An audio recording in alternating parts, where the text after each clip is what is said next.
G'day guys, how's it going? Handy Sandy here. We are back on the Nomad Coast, week 4. I'm going to show you guys around. Go back here.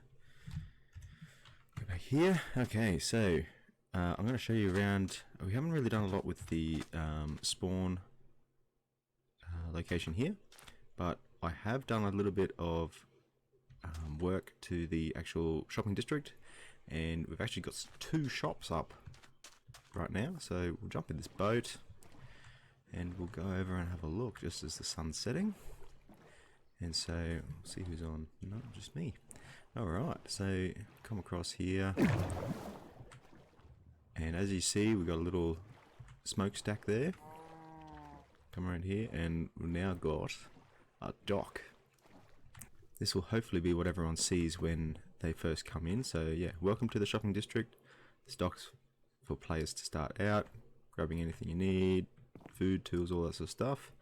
And I'm giving people directions to, there's a nice forest to the north. That's a good place to start out. So yeah, and obviously again, don't hesitate to message us if you need help.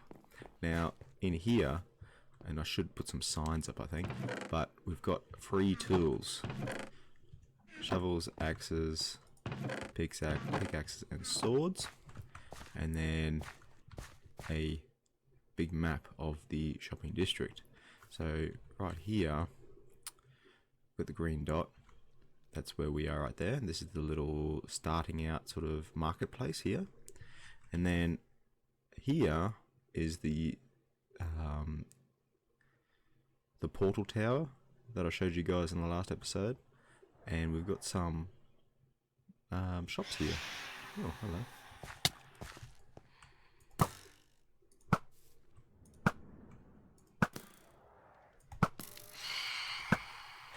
These phantoms that like to plague us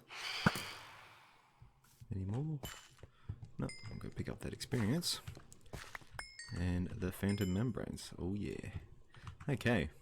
So yeah, we've got the some shops. We've got 2 shops at least here, and eventually I'd like to see shops dotted around this whole area, which would be amazing. So come over here. We've got this compass post here, and so if you look at this little thing here, we've got the north. So if you're looking in that direction, you're looking at that is north. We've got east in that direction, obviously south that direction, and west in that direction. Alright, so what we've got here is like a little starting area. You know, right click on the bed, you've got your respawn point is set here, and here we go. So essentially, as soon as you start, rather than being spawned back on the starting island, you've got a spawn point here, and at least there's a little bit of a an area to start off. Now, you know, this is just a bit of decoration I've got around. We've got this campfire. I don't think it really does much, but yeah, we've got these boxes full of food for people if you want to go fishing, go shear some sheep to make more beds, and some steak. And yeah, just have a look around. I might have put some other stuff in the chest, but in the barrels. But yeah, and then yeah, there's a little cave entrance here. So if anyone wants to start out mining, get some materials and whatnot, get down there and have a look. I haven't actually been down in there, so this was just happy coincidence for that little hole there. But yeah, so this is all just to sort of bring people in and give them a sort of a helping hand at the start. And what we'll do, we'll now head over to the portal tower, and here we go. So we now have 2 shops here. So this is Leash 1212's dye shop. So all the different colours are all in there for sale. And we've got the iron shop. So this is my shop. We've got some iron items for sale in there, and we might go through there and have a look. But yeah, essentially there's a whole lot of room for more shops, and I will eventually be making 1 or 2 other shops, I'm not sure, but it'd be great to see other people try and monopolize on the market in certain areas. But yeah, so this is my iron shop. welcome to Iron Mania, your one-stop iron shop. And please keep the door shut because we have a Storm in here. This is Storm Bruce, and yeah, he wanted to come and help take care of the shop, make sure no one took anything without paying for it. So we've got boxes and chests for the items that I want to sell. So right here I've got these lanterns, 1 diamond per stack. So there's a stack of, ooh, people have been buying stuff, awesome. So got lanterns here, 16 in a stack, just for 1 diamond, which is pretty great. 1 diamond per stack. So essentially everything is 1 diamond per stack in the way I've set it up here, but this shows what's in the box ready to be sold. So I've got hoppers here for people. I might put, say, iron doors or iron trapdoors or something in there, which would be great. And in here we've got lots of iron ingots. I've got my iron farm working for overtime trying to get all this working. And yeah, 32 iron blocks, 5 diamonds per stack, because it's a lot more effort to put them into stacks. A lot more iron involved as well. So each iron block has 9 iron ingots in it. So yeah, you're getting a really good deal doing that. And then of course, that's my ender chest, but in yours you'll be able to get your diamonds out, or whatever you have in your ender chest. So that's the iron shop, that's Iron Mania. And so in here, this is the, and it's still under construction obviously, but this is, yeah, the Leash 1212's dye shop. And here we have all the different coloured dyes all in shulker boxes, which is awesome. I really like how they sort of pop out of the wall. It looks good. And obviously stuff only, don't go down there. But yeah, this will be the shop, and it'll have, I believe from what I've been told, it'll have dye, it'll have glass, like coloured glass, it'll have coloured concrete powder and coloured concrete itself. But yeah, so it'll be awesome to see all this set up nice, ready for ready to be sold, like items to be sold, because I will be spending pretty much all my diamonds that I get from there. I'm going to be going in there and buying stuff. So yeah, this is what we've been doing on the island so far, and I might give you a walk around, a bit of a tour of our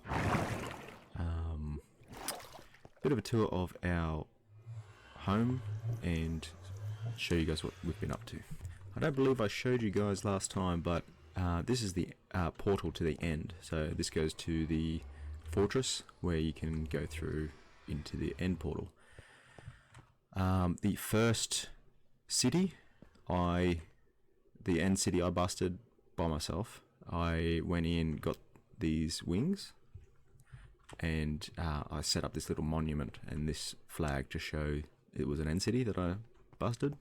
And then Leash and I went in and we busted another 2 end cities, and that's where Leash got a lot of her shulker boxes, and she got some wings as well. So eventually I'd love to see everyone have wings so we can all fly around and get somewhere, get to the places that we really want to get, and just have some fun. That's the idea of all this, just to have a bit of fun. Alright, so from the outset, doesn't really look like a whole lot except for that. I'll show you guys this. This is my creeper farm. So it's set up in the sky because I wanted to try and limit the amount of spawns, like mob spawns in the jungle itself, because it's such a dark place essentially. You might be able to hear there's cats in there. That's the mechanics that help actually get these creepers to fall down into my little collection area. But up here is my AFK spot. So I've got my little cat up here, and this is my little area where I AFK, and essentially it's 129 blocks down to the collection area at the bottom of the tower.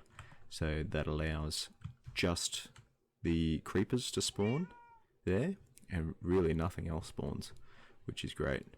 So yeah, I'll show you what we've been doing over here. So Gem Miner 46 has been clearing all these trees all through here. This all used to be jungle, and we are replanting them with the Spruce Forest, which is I love Spruce Forest, and I love this sort of thing. I'm gonna eventually break all these down and replant all the saplings through here and grow more trees.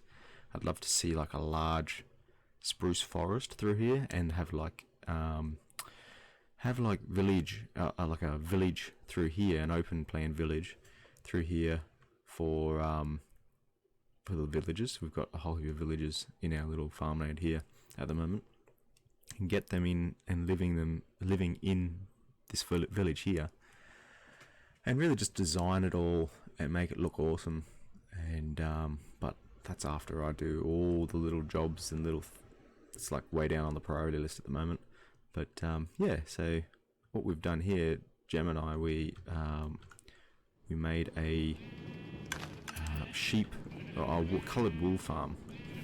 So as you see, we've marked the colours of the wool that the sheep pop out, and each cell has a sheep that makes a certain coloured wool. Yeah, by Ocelot. Yeah, so essentially they... Okay, good. Shoes are good. So they grow their wool. Oh, I haven't put there you go. See that? As soon as the grass block gets eaten by the sheep, that dispenser, the observer observes the block changing, sends a power surge through the system, and then uses the shears that are in the dispenser and shears that sheep, and then it drops the wool and gets picked up by the mine carts running backwards and forwards, and then they drop all their items into the hoppers here, and they all get dispensed into this spot here. And as you can see, we're getting a lot of different wool, and yeah, it's really good to have different coloured wool, just for either changing the colour of the beds that you can make, or using them in builds, different colours for different things. And yeah, it's a cool thing just to have that option. If we really wanted coloured wool, we got it, we can use it. So we've got these little villagers here that they escaped from my villager breeder over there, and they thought they'd come over here and have this farm that they can grow stuff in. Yeah, so essentially it's a bit of a mess. It's not beautiful or anything like that. It's not beautifully done up. But what we've got a cow farm here. So I'm going to put out a video shortly about how to make a cow farm. But right now, this is the design I've gone with. There are many other designs that can be built. But yeah, this is my design here. There we go. And then that will all feed into here. And we'll get more leather, more steak. And yeah, that's our little cow farm. Over here, I've got a 0-tick sugarcane farm. I haven't got that running right now because I haven't really used all the paper that I've made from it yet. Oh yeah, that's good. But yeah, right now that's off because it's fairly laggy. And then over here we've got Leisha's chicken farm that she's been running. She's had up since week one of the server up, because yeah, free chickens that just constantly work without you even having to look at it is just handy, really handy to have. And then this is Leish cocoa bean farm. So as you place cocoa beans on the jungle wood, these dispensers shoot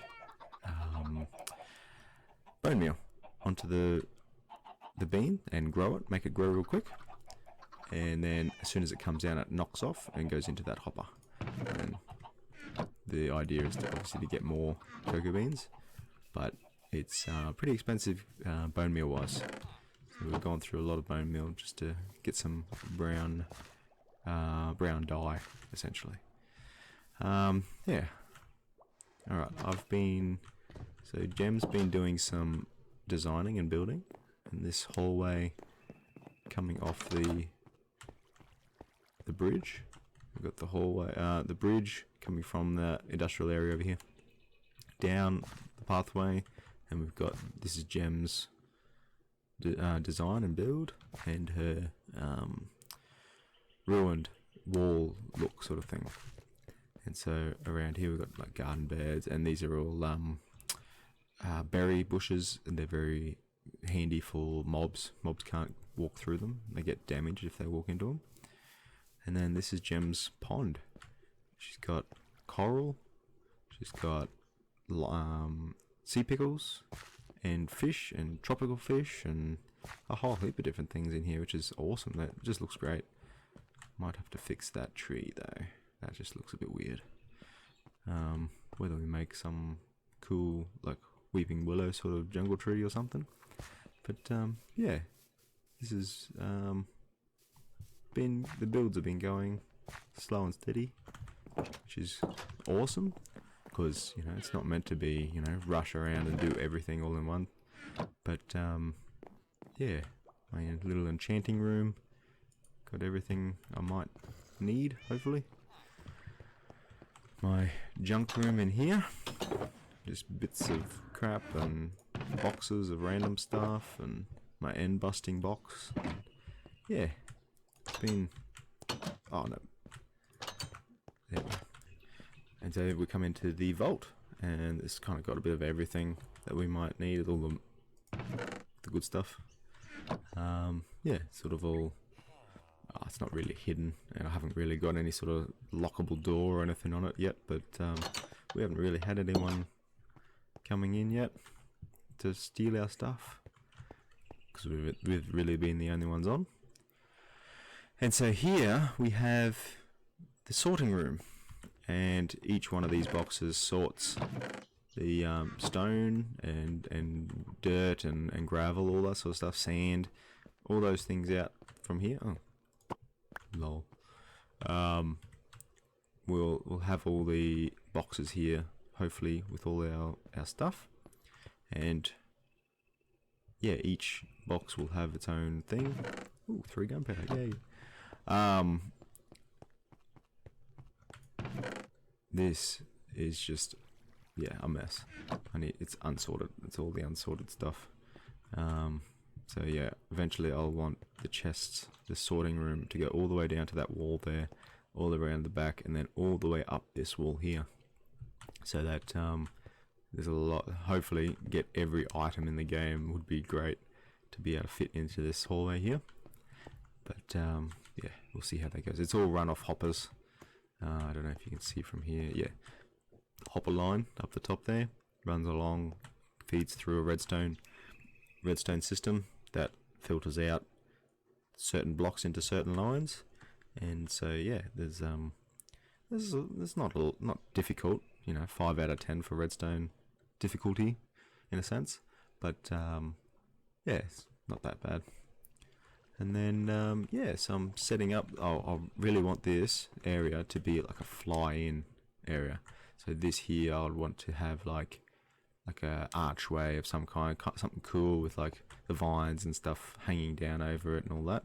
And then I'll be able to jump off that and come flying straight in here, and yeah, be able to grab whatever I need and then straight out.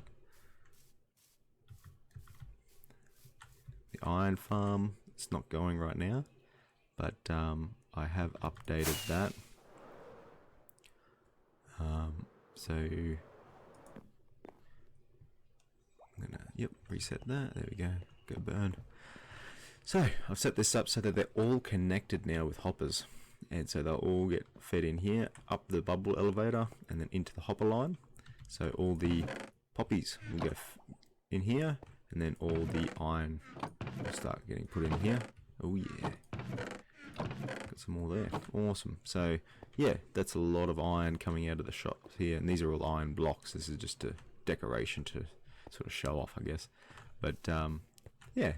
Oh, I should probably put iron in, anvils in the shop. Yeah, shop for sale. I think I might do that too. Yeah, and then I will show you my villager trading hall. Okay, so the villager trading hall, what we've done, so we had, from last time, I think you might have seen it, there was really only 2 lines here, and it was fairly open, fairly easy for mobs to come in and kill the villagers. And what happened was, why is there dirt there? That's odd. Maybe I did that.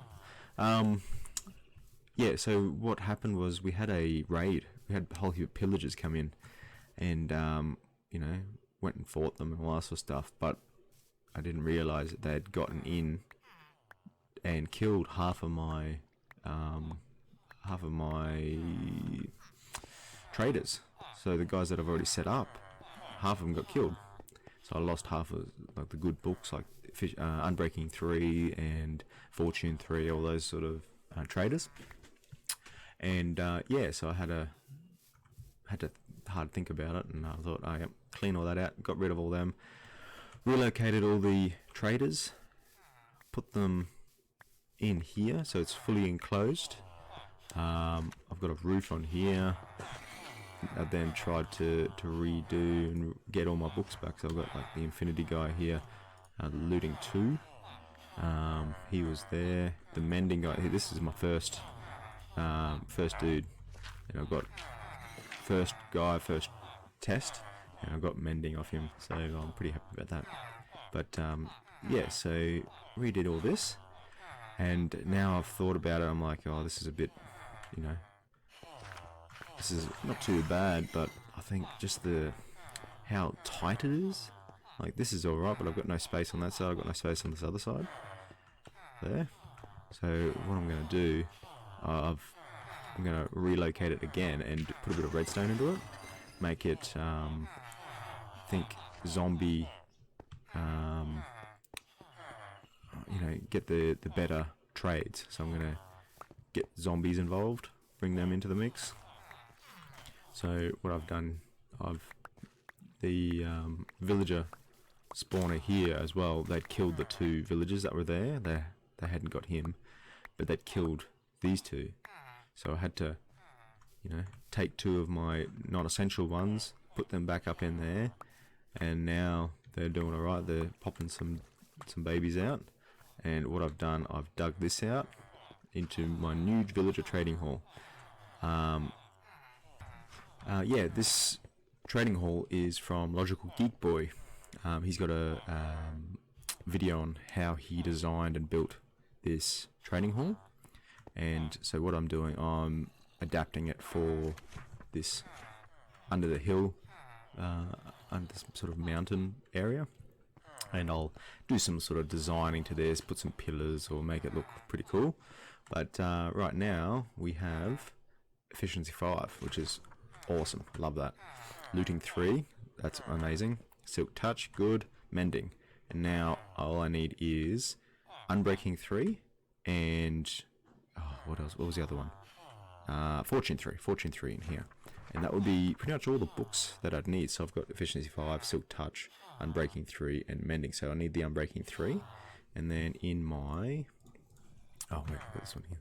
In my my ender chest here, I've got the Fortune 3, so that's the one I use for like the diamond blocks and stuff when I bring them out from the mine. And yeah, so they're really the ones I use on everything. Unbreaking 3, yeah, the Unbreaking 3 is the main one, and I've got Unbreaking 3 and Mending on my wings. But yeah, and then, you know, everything else I can sort of either put them into the enchanting table and try and get some good ones out of that, and then just sort of modify it with Mending or whatever. Or yeah, maybe I just sort of get as the best sort of trades I can get off my dude here and send him in and see how it goes there. But yeah, if you really want to see how this design gets built by LogicalGeekBoy, rather than looking at my mishmash sort of build here, go check out his channel. I'll leave a description, leave his link in the description, and yeah, you'll be able to see how he does it. But yeah, essentially what I do, I've got water coming in from the breeder, coming into here where these little dudes are. There's an air block there. When they grow up, they hit this water block, their head goes into the water block, and they float. And they float up, up, up, up, and then pop into there. And then when I need a new trader, hit that bottom button, it shoots it dispenses a minecart out, goes up, picks up one of these dudes, pop into that little hole there. And then when I come in, step on this plate, it closes that, and then that dude won't have access to any of the lecterns or anything that are out there. And so then I can try and get a good trade off him. And that's my little clock there to see what time of day, so when it's midday I'm able to trade with him. And so yeah, that's how I get along here. And then when he's good, oh no, sorry, the minecart comes out from this button, and then this button sent him off. So yeah, that's how I get my books. And yeah, so eventually I'll want to, once I'm done with all my trades and I've got this place set up and secure, and so nobody, zombies or pillagers or anything can come in and kill my dudes, I'm going to be sending them across to the village and let them grow over there, and maybe turn this into an automatic food farm, like a carrot farm or a potato farm or something along those lines, which would make it a lot more beneficial, I think, rather than just a villager farm, and let the villagers over there breed and be free range slaves essentially. Yeah, and so that is the tour for now, I believe. I don't think anything else has really changed. In the future, I think I will want to do some more gunpowder work, because I think that's going to be my next shop. It's going to be a gunpowder, and see the rocket in my hand on my right there. It probably looked like that, so I'm hoping I might put that up on a hill or something where everyone can get to. And then yeah, so eventually I might upgrade that to be more of a like I'm not sure, something different. I might have to do some research, maybe have some wings or something that come off here, 4 quadrants or something along those lines, and see how that goes. But yeah, it's hard, because the higher you go up the chunk, the less chance of spawning. Obviously, because that's meant to be sky, there's less chance of mobs spawning in sky. Whereas down under the ground, where there's more caverns or other stuff, there's a higher chance of things spawning down there. So really what I'd have to do is dig all the way down to bedrock and start building it myself up to here, and then figure out a way to go out 16 chunks from in each direction from the center line, from where my spawner will be, and then like light every cavern up, make it, or fill caverns in, make it hard for mobs to spawn in those caverns. So yeah, that'll be another big problem for down the track. But yeah, I hope you guys had a good trip. I will show you guys some more probably end of next week, and hopefully we've gotten some more things done, and probably get some more people on to come out to the end with us, maybe do some mini games or something. Yeah, so that'll be great. So yeah, hopefully I'll see you guys later. Thanks for watching, guys, and I'll see you in the next episode. See ya.